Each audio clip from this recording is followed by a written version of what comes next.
Bonjour à tous, ici Adrien. Aujourd'hui on est le lundi 19 février 2024 et dans cette vidéo nous allons parler de Ghost BSD qui est une distribution BSD comme son nom l'indique. Alors on appelle ça une distribution parce que tout comme une distribution Linux, c'est un assemblage d'un noyau. On va avoir des services préinstallés, un serveur d'affichage graphique, un environnement de bureau, des applications et tout cet assemblage, c'est une distribution. Sauf que c'est une distribution BSD car on a un noyau de type BSD. Et oui, puisque GhostBSD est basé sur FreeBSD et la sortie de cette GhostBSD 24.01.1 il y a une semaine, le 13 février, c'est basé sur FreeBSD 14, dont on a parlé récemment sur la chaîne. Je sais que cette présentation de FreeBSD vous avait plu, alors je me suis dit, tiens, pourquoi pas vous faire une présentation d'une distribution BSD orientée pour un usage bureautique et Internet. On parlera prochainement du gestionnaire de paquets de FreeBSD à travers une vidéo dédiée, mais vous allez voir que cette GhostBSD, tout se fait en graphique. L'installation, la gestion du système, l'installation de logiciels. Donc on n'a pas besoin de la ligne de commande, vous allez voir ça. L'environnement de bureau proposé par GhostBSD est maté et il existe également une version communautaire qui propose l'environnement de bureau XFCE. Alors pour cette présentation, je vous ai récupéré l'image d'installation de la GhostBSD, vous aurez tous les liens dans le descriptif de la vidéo. Ce DVD d'installation fait 2 Go 6 et c'est parti pour la petite présentation telle qu'on les fait habituellement avec les distributions Linux. Et donc là, vous allez voir qu'on va retrouver le même menu de démarrage que pour la FreeBSD, sauf qu'on a les logos de GhostBSD et on démarre automatiquement après quelques secondes sur le démarrage multi-utilisateur. On voit le noyau se charger ici. Et puis, comme pour une distribution Linux, l'image ISO va se charger dans la mémoire. Si vous testez GhostBSD dans VirtualBox, il y a le pilote VirtualBox qui est déjà installé. Là, vous voyez, il le désinstalle parce que le système n'a pas détecté de machine virtuelle de type VirtualBox. Cependant, si le serveur graphique n'arrive pas à démarrer parce que vous êtes dans une configuration un petit peu particulière, vous allez avoir ce petit menu qui va vous demander de sélectionner le pilote à utiliser. Donc, s'il n'a pas détecté que vous êtes avec une carte graphique Intel, sélectionnez Intel. Si vous êtes sur une carte AMD, prenez AMD GPU pour les cartes récentes, Radeon pour les anciennes cartes. Et si aucun pilote ne fonctionne, vous pouvez prendre le pilote générique SCFB ici. Et vous allez voir que dans mon cas, la machine virtuelle sur Proxmox va démarrer avec son interface graphique. Et là, qu'est-ce qu'on va faire? Eh bien, on va procéder à l'installation via l'outil d'installation en cliquant sur l'icône Installe GhostBSD et vous allez voir aucun terminal, aucune ligne de commande, c'est tout graphique. Donc là, je vais vouloir installer mon système en français. Je vais aller récupérer ici la configuration de clavier en français. Ici, hop, French. Là, traditionnel, je sélectionne le fuseau horaire, Europe, Paris. Bien sûr, lorsqu'on va installer le système, où va-t-on l'installer? Eh bien, on a le choix soit de faire du partitionnement avancé, si on s'y connaît un petit peu. Et donc là, on a l'outil de partitionnement manuel. Nous, on va prendre l'outil de configuration automatique pour installer tout ça sur le disque en entier. Bien sûr, vu qu'on est sur un système de type BSD, on va avoir à notre disposition un système de fichiers ZFS. Bien sûr, ZFS permet de faire du RAID, du mirroring, tout un tas d'options. Nous, on va faire l'installation sur le disque tout seul. D'ailleurs, on n'en a qu'un. On le coche ici et on fait Next. J'ai utilisé une machine virtuelle disposant de l'UEFI. On a donc le choix entre 2 gestionnaires de démarrage UEFI. Donc, on va prendre celui de FreeBSD. Si vous avez un BIOS traditionnel, c'est le FreeBSD Boot Manager traditionnel. On fait Next. On saisit un compte que l'on va utiliser après installation.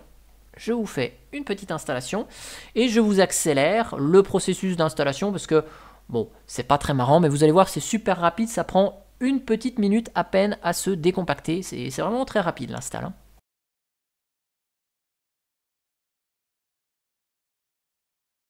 Ouais, voilà, donc c'était super rapide. Là, on va redémarrer sur le système nouvellement installé. Donc on retrouve ce gestionnaire de démarrage, sauf que là, c'est pas le live DVD, mais c'est le système nouvellement installé avec le petit logo là, c'est sympa. Et on arrive sur un Light DM assez basique, mais on passe pas notre vie à l'admirer, hein, cet écran de connexion. Là, je me connecte, j'ai bien mon clavier en AZERTY, et vous remarquez que le bureau est en français, tout est traduit en français, donc ça fait mieux que certaines distributions Linux. Et si j'ouvre le dossier personnel, vous voyez, la traduction RAS, rien à signaler de ce côté-là. Je vais vous lancer un petit terminal ici pour vous montrer 2-3 petits trucs.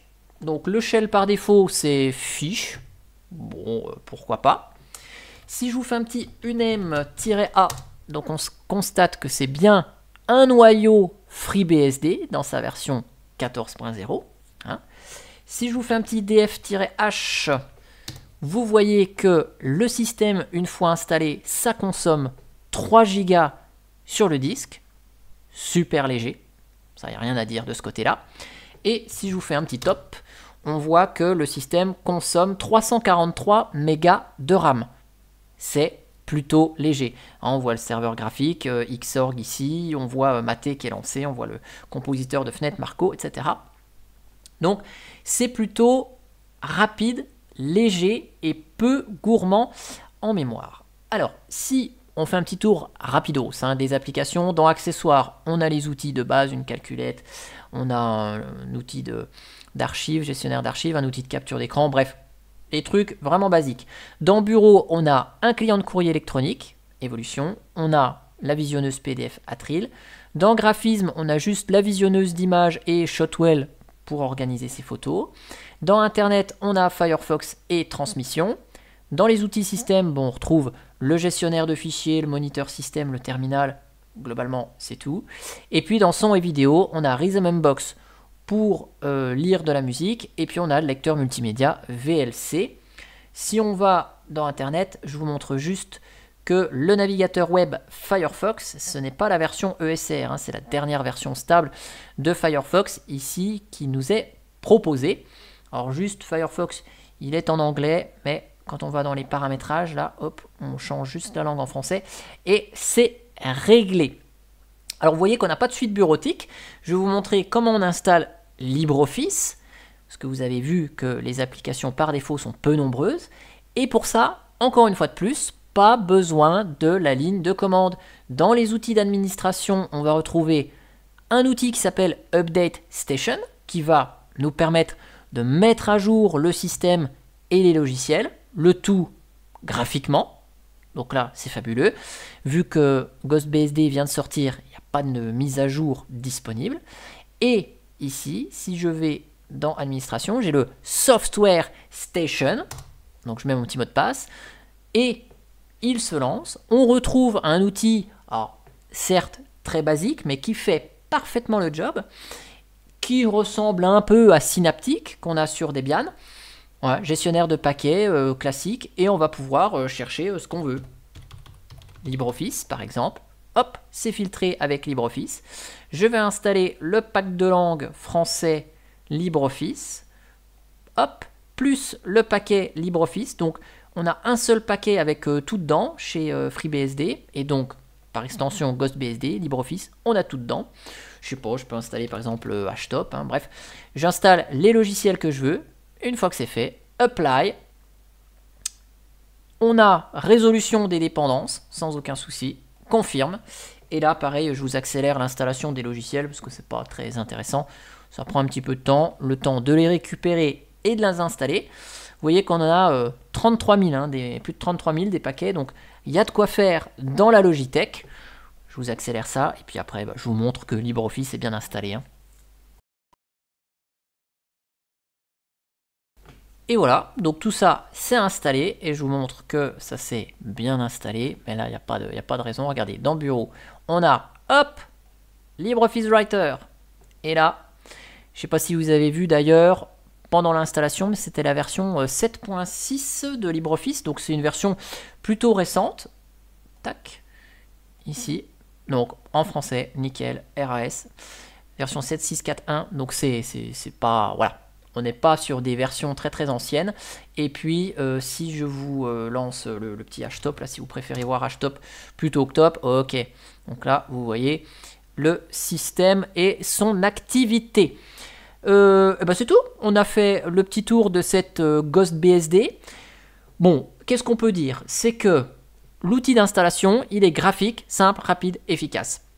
Les outils d'administration pour installer les logiciels, simple, rapide, efficace. Si vous voulez paramétrer votre système, hein, vous avez le centre de contrôle de Mate qui vous redonne l'accès aux outils Update Station et Software Station, plus tous les outils habituels de l'environnement de bureau pour gérer l'affichage, les icônes, etc., l'apparence. Hein, donc, ok. Vous avez tout ça de disponible via les outils de l'environnement de bureau. C'est un système qui est facile à utiliser, même si on ne connaît pas les commandes d'administration de FreeBSD. Vous avez vu, on n'a utilisé aucune ligne de commande pour installer cette GhostBSD, installer des logiciels. Évidemment, si on veut installer des services, paramétrer un serveur SSH ou autre, il faudra s'intéresser à l'administration du système, mais c'est facilement utilisable, tout comme Linux Mint par exemple, où la ligne de commande n'est pas utile dans un usage classique. Si on veut aller plus loin, GhostBSD et par extension FreeBSD, sa base, peut être un peu plus complexe à utiliser de façon avancée parce que même si la documentation elle est complète, ça il n'y a pas de souci, les utilisateurs sont moins nombreux. De plus, FreeBSD est quand même beaucoup plus utilisé en mode serveur qu'en station de travail graphique. Donc c'est pas parce que ce que vous voyez dans cette vidéo c'est simple et facile que ça pourra l'être sur le long terme. Attention avec ça, je tiens quand même à attirer votre attention là-dessus. En tout cas, j'espère que cette vidéo vous aura plu. N'hésitez pas à me dire en commentaire si vous avez aimé cette vidéo, me donner votre retour d'expérience sur les systèmes BSD, si vous en utilisez par exemple. Et aussi, si vous souhaitez du contenu sur FreeBSD, n'hésitez pas à indiquer vos requêtes. J'essaierai de traiter dans la mesure du possible. Ça, il n'y a pas de souci. En tout cas, j'espère que ça vous a plu. Et moi, je vous dis à bientôt pour une prochaine vidéo. Allez, ciao, ciao, bye bye.